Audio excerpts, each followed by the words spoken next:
Whew.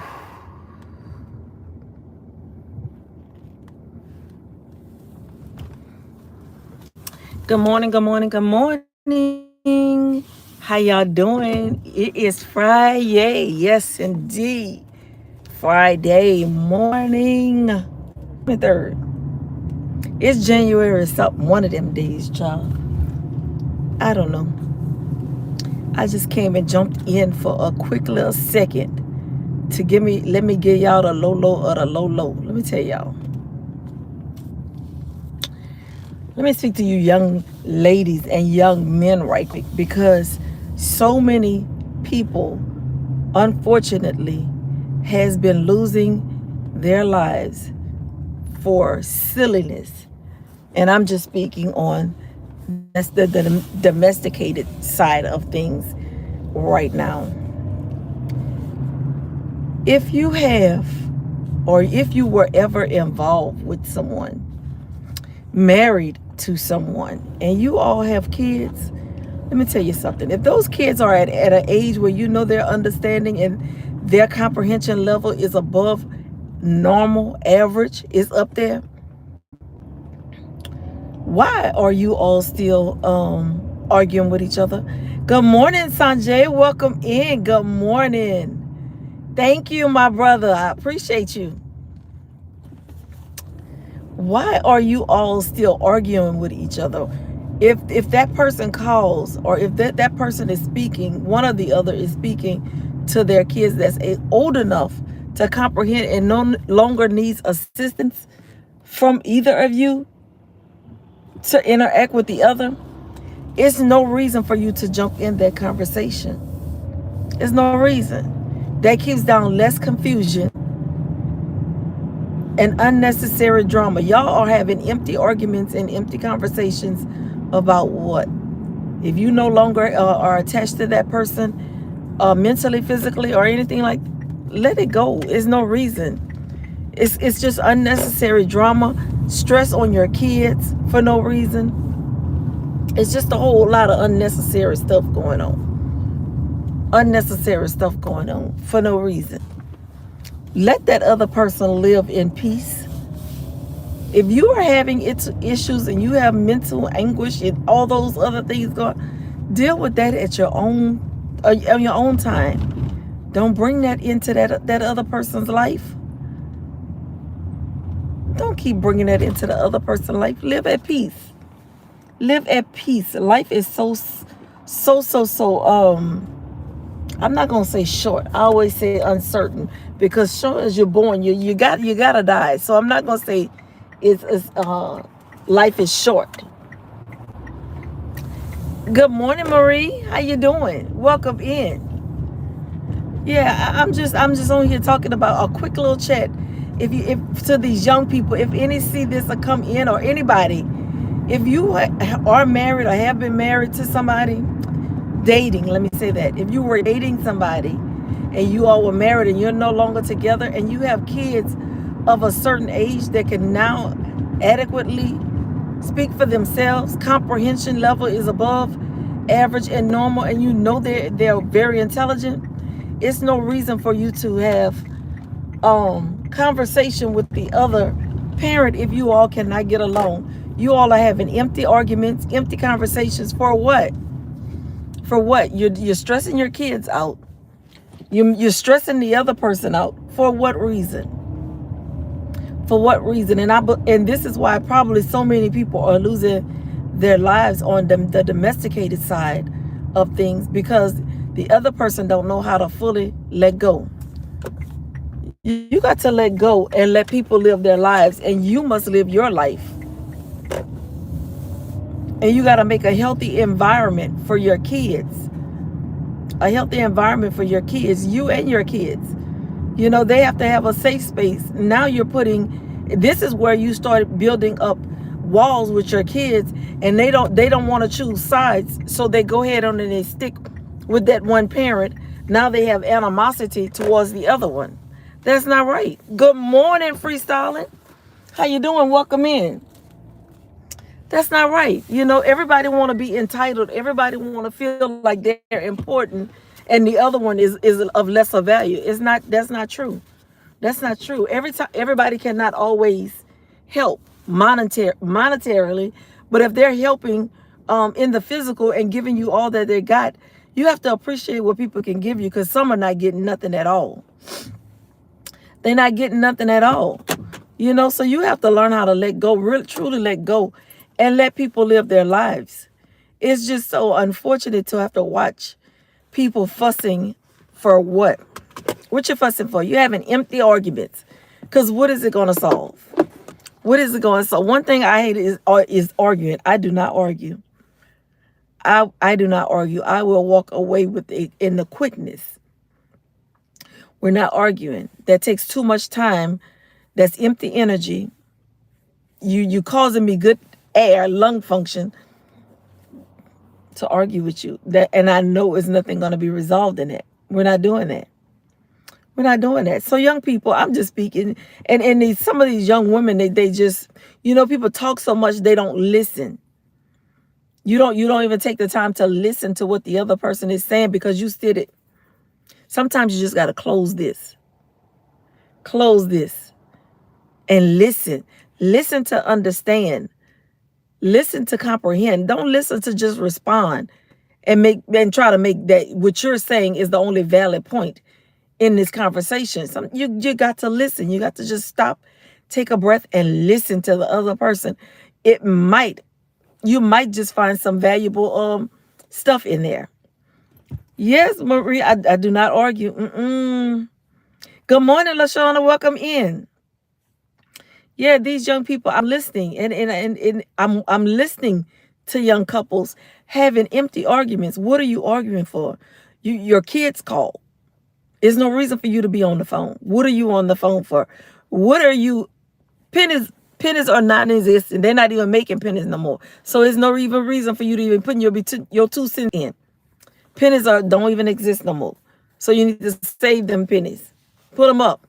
They might be in value for something else, but in somebody else's business and conversation, not hold any weight or value. Keep them 2 cents to yourself. Keep those 2 cents to yourself. You don't realize what you're putting on your kids. And just because they're young does not mean they're not paying attention. And that's one lesson that I wish I would have learned when my kids were smaller, when me and their dad was together. Because, people stay in stuff because they say they stand for the kids. Half of the time, them kids don't even want to be there, and they don't want you staying there because they've seen what's going on and they feel like they're in the middle of it. Now they have, you got them all messed up in here. Now they got to decipher all this stuff that you done put in their head and that they've listened to over all these years when they had no business being involved at all. They're innocent and they love both parents equally. So yeah, so I'm just saying, it's just me. If you have kids of an age, stop. You don't have to talk to that other person. There's no reason. Let those kids speak for themselves. They can speak for themselves. They can hold their ground. You having empty arguments, and you're causing these kids stress. You're causing them stress. They don't know which way to turn because they don't want to hurt nobody's feelings. They don't want the other one to feel less than it's just too much. It's too much. Learn how to co-parent. Learn how to co-parent and learn your role. The role that you had prior when y'all separated or did whatever you did, that's no longer your role. Your role is only to be a mother to them kids and co-parent with the other one. And if they're having them and they're talking to them, it's not your time. It's not your time. So just learn how to sit back. You don't have to you're not in control of the situation at all times. If you have another party that's doing what they're, doing what they can, because some people don't get money nor time. If you're getting both, you're blessed. If you're getting one or the other, you're still blessed because you still have an active person that is helping you, that is doing for you. It's still help. But some people only think if they're getting money in their hands, the person is helping. Those kids like that presence too. You about the money. The kids are about the presence. They want that presence of that other parent there. They want that. They want that involvement. and you only want the money part, and that's all you see. As long as they put money in your mouth closed, you know, you got to come out of self's way. Sometimes, people always say, want to quote, no weapon formed against me shall prosper. You got to sit down and think sometimes, because you are your own weapon that's prospering against you. Sometimes you are your own weapon. You got to get out of your way. You got to move out of your way. A lot of us be in our own way because we're in our head, and we don't realize we're causing the issues that we have, and we're causing it ourselves because we're in our own way. You don't even realize that you're the thorn in your side. You're your own thorn in your side. You don't even realize it because you want to be right so bad. You want to be in control so bad. You got to get out of your own way. You got to get out of your own way. It's not that hard. It's not, let it go. You got to loose it and let it go. They are causing their own issues. Yes, they are. And they don't even realize it. And I tell my children, my daughter especially, all the time, I don't know why this keep happening to me, because you keep doing the same thing, thinking you're going to get different results. You got to change up some stuff. When you sit down and look in the mirror, you got to figure out that why every time I'm trying to do right, something goes wrong. Because you got to see what you're doing and you need to change it. So you got to sit with yourself sometimes. Because every time, it's not always the other person or the other people that's the issue. You are the issue. Yes. Girl, let me tell you. Speaking of that retired. I sent them an email the other day. They said, I already got your paperwork and stuff on my desk. Everything, like the drop and all that and stuff is already in the process. Look at God. I ain't even had to go no further. Look at God. It's already in the making. See, sometimes you just got to relax, relate, and release. Let that thing go, and it's going to work itself out for you. You ain't even got to work that hard. But you got to work. You got to work. Some people overthink the process of life, and it's not that hard. It's not that hard. Life we ain't born with no manuals. So everything you got to learn day by day. But when you learn, don't keep holding on to it. See, I know that's what my kids' problem was. They hold on to stuff so long. And I'm not going to lie, they get that from me. I learned in my 40s, my late 30s, my 40s, to start letting stuff go, because you cannot change people. You cannot change the way people think. You cannot change the way people operate. But what you can change is yourself. You can't change how you deal with handle certain situations, who you deal with, and how you deal with them. That's the only thing that you can change. And once they learn that, they will be so much better. So much better.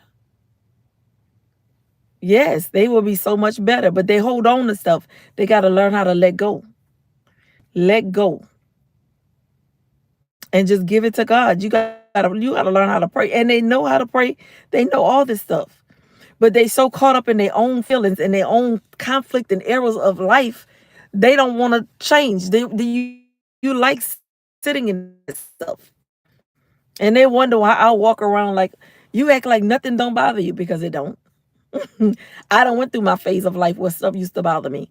Things used to always be pressing on me. See, when I finally heard somebody say you cannot control other people's actions, all you can control is you. And sometimes you're your own weapon that forms against you. Ooh, I had to put that thing in perspective. And when I did, yeah, life started lifing in a good way. It started lifing in a good way. But I just came on because I wanted these young people to understand, you know what, just because when you have children with somebody, y'all no longer together, is no reason. Once those children are of age and can talk for themselves, they can have a conversation with the other parent for themselves. Let that be. You do not have to be in control of that conversation. You do not have to be in control of that situation. It is not all about you. And that's what some people have to understand. Everything is not about you. It's not about you. They feel like sometimes they feel like the dads are incompetent.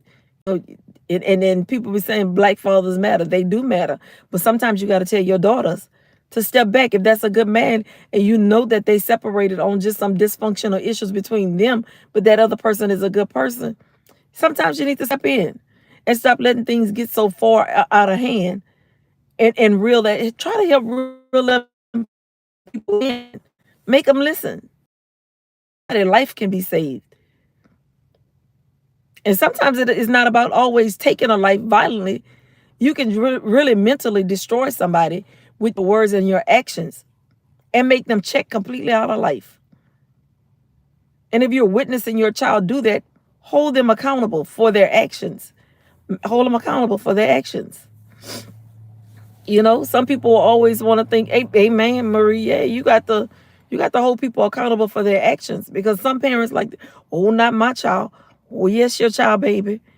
Yes, your child, baby. Because I know mine, and my daughter tell you quick. My mom always came to the school and she always wanted to get on us, because it depends on what them teachers said. You did it. Because if you do it at home, I know you're doing it here.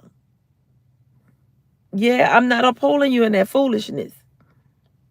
Not upholding you in that foolishness. And they already know it. They already know. And I have my grandchildren the same way.